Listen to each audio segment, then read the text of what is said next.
One of the biggest credit card mistakes I made was not getting a credit card earlier on in college. Because of this, I missed out on thousands of dollars cash back every year by using my debit card instead. And I also even could have building up my credit instead by using a credit card. Unfortunately, I missed out on the great benefits that credit card can offer early on, which is why in this video I'll be discussing my top 5 college credit cards. Even if you're not in college and you're looking for a first-time credit card, these are great credit cards as well. Before we dive into my list, there are 3 important factors that I believe are important in deciding your first credit card. Now, as a college student, you most likely don't have a high income, therefore we'll be sticking with credit cards with a no annual fee. While there are great annual fee credit cards, we'll simply stay away from those for right now. Keep in mind that 15% of your FICO score is based on your length of credit history. Therefore, if we pick a credit card that you won't want to keep after college and you end up closing it down, that would impact your credit score. Therefore, picking a no annual fee credit card makes the most sense as your first credit card. Now, one of the best benefits of credit cards is the cashback rate that you'll earn on everyday purchases. Now, as a first credit card, anything higher than 1% cashback rate is honestly ideal. Lastly, having some type of sign-up bonus can be a great benefit of credit cards. Sign-up bonuses are the best way to get the quickest value out of your everyday spend. It's literally free money that the credit card is offering you to sign up with their card. The first credit card on the list is Discover It Student Cashback Card. It's a no annual fee card that I personally wish that I gotten early on in my credit card journey because it offers 5% back on rotating categories like Amazon, grocery stores, gas, and a limited 1% back on every other purchase. Now, Discover has the categories on their website where you can view previous categories and the upcoming category. Current category for this quarter of 2023 is gas stations and digital wallets, while quarter 4 of 2023, the category will be Amazon and Target. Unfortunately, there is a limit of how much you can spend per quarter, and the limit is $1,500, but as a college student, I believe that's more than enough. If you max out that limit per quarter, you'll get $75 cash back. If you max out every quarter for the whole year, you'll get $200 cash back for that year, without any other purchases with a limited 1% cash back. Now, one of the best sign-up bonuses on this list is with this card, because Discover will match your cash back for the first year.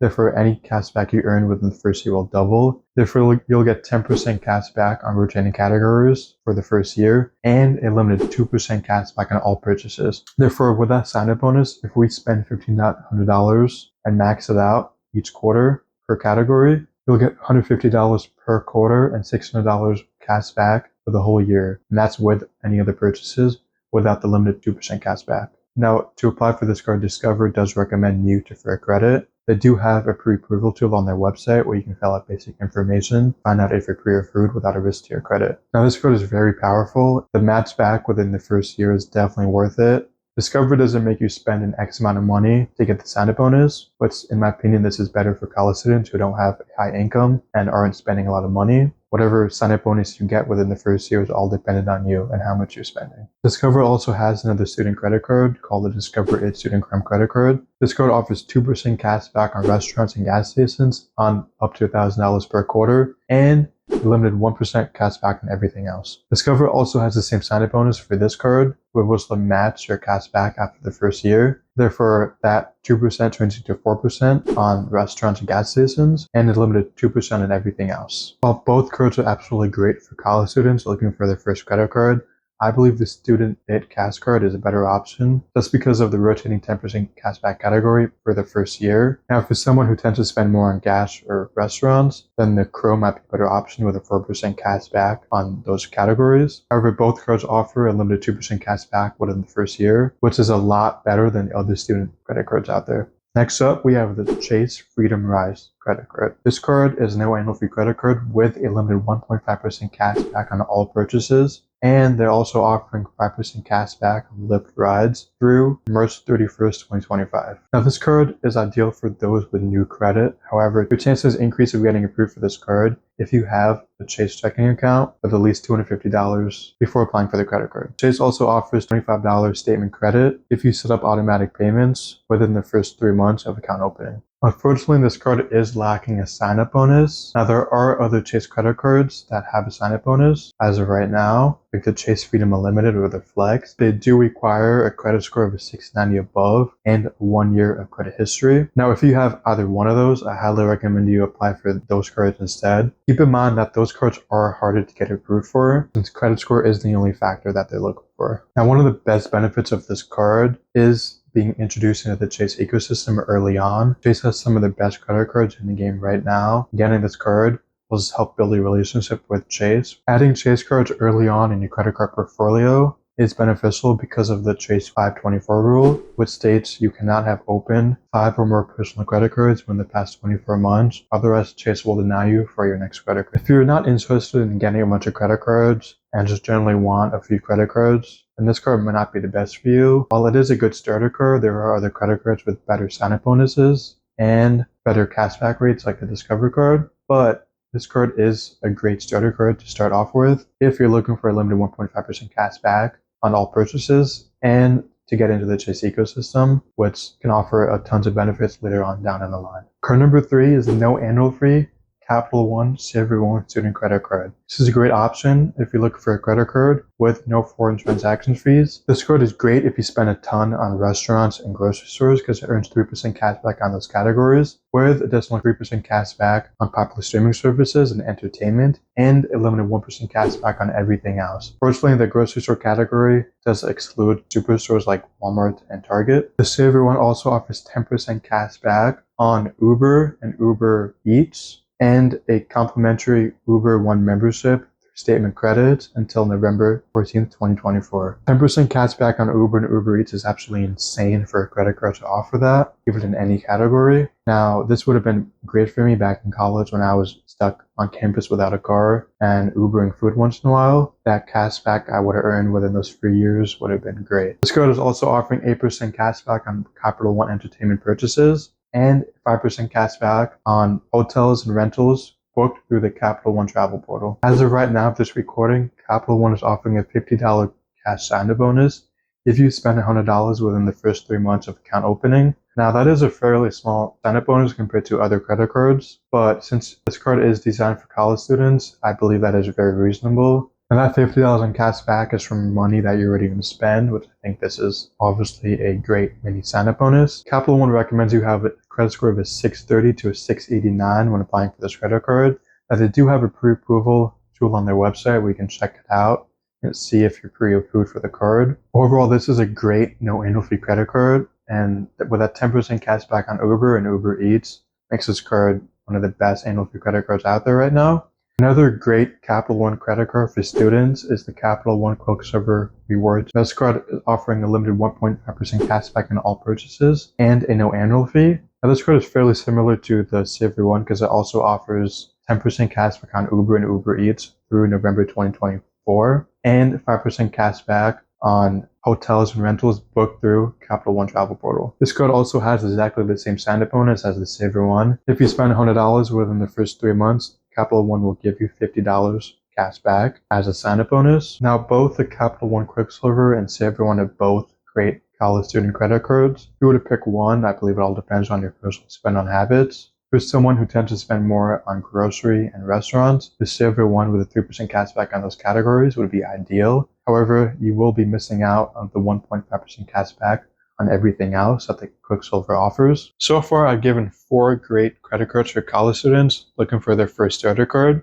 Now, having a financial institution that you have banking experience with might give you a better chance of getting approved for one of the credit cards compared to a financial institution that you've never done business with. Now, of course, I understand it doesn't make sense to open a new banking checking account just for a credit card to have a higher chance of getting approved, even though it doesn't guarantee you will get approved. Especially if you're not interested in joining a whole new banking ecosystem just for a credit card, doesn't really make any sense in my opinion. Now, if you have a checking account through your bank, they most likely offer credit cards, whatever that be, of the local credit union that you're banking with or one of the major top 5 banks. Just make sure you remember the 3 important factors when choosing a first-time credit card. For example, if you're already banking with, let's say, Bank of America, they have a good student credit card. Their Bank of America customized cash rewards credit card for students is a no annual fee credit card that offers 3% cash back on your favorite category 2% cash back on grocery stores and at wholesale clubs, and a limited 1% cash back on everything else. Personally, the 3% category and the 2% do cap at $2,500 per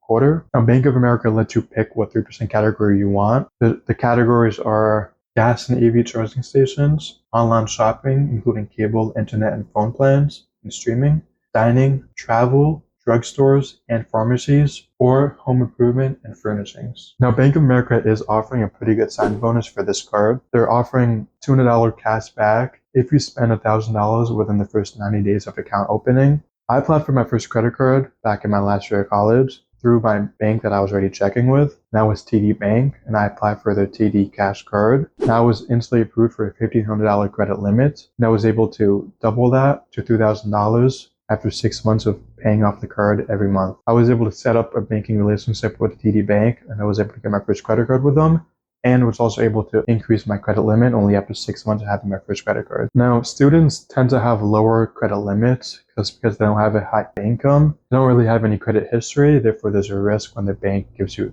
a credit card. Now, credit cards can be a great tool to build up your credit. If you're not using them correctly, then they're going to hurt your credit instead, which is something you don't want to do, especially in college, as you're young and building up your career and might need a good credit in the future. If you're someone who tends to overspend and overdraft your checking account, unfortunately, credit cards might not be the best for you right now. There are other alternatives like the Fizz debit card that works like a credit card. Now, the Fizz debit card is designed for students looking to build their credit while getting some benefits. Since the Fizz debit card is a debit card and not a credit card, there is no interest occurring every month if you're missing payments, and there is no credit check when you apply for the debit card. Now, Fizz doesn't offer typical rewards like credit cards do, where credit cards will offer X% back on your purchases. Fizz works merchant to merchant. They're mostly partnered with popular destinations college students tend to go to, like Starbucks or Barnes & Noble. Now, with the points you get from your everyday purchases through the Fizz debit card are worth Fizz points that are worth 1 cent each, kind of sacrificing some of the rewards your credit cards can offer if going with a Fizz debit card. But if you're someone who tends to overspend and might not have a limit, then the Fizz debit card can be a great option. Now, there are other debit cards that work like Fizz that can help build your credit, like Chime debit card, Ava debit card, and Credit Card Builder are all great examples. Now, with whatever credit card you went with as your first college credit card, I believe after around 12 months of paying that card on time and being responsible with it, you'll be in a much better place to apply for a second credit card. Now, I personally would go for a catch-all credit card with a limited 2% cash back on all purchases with a no annual fee, ideally with a good sign-up bonus. I personally have the SoFi credit card that offers 2% cash back on all purchases, and their sign-up bonus was 3% cash back on their first year, up to $12,000 of spend. Now, there are many other 2% cash back credit cards out there, like the Wells Fargo Active Cash Card, PayPal MasterCard. These are all great examples. Whatever card you go with as your first credit card or even as your second credit card, just remember credit cards can be a great tool if you use correctly, and remember to use them like a debit card. If you're accumulating debt and then you're wiping away all the benefits that credit cards can offer, it could potentially be hurting your credit in the future. Just remember to live within your means and be responsible using your credit card. Let me know in the comments below what your first credit card was. If you made it this far, thank you for watching.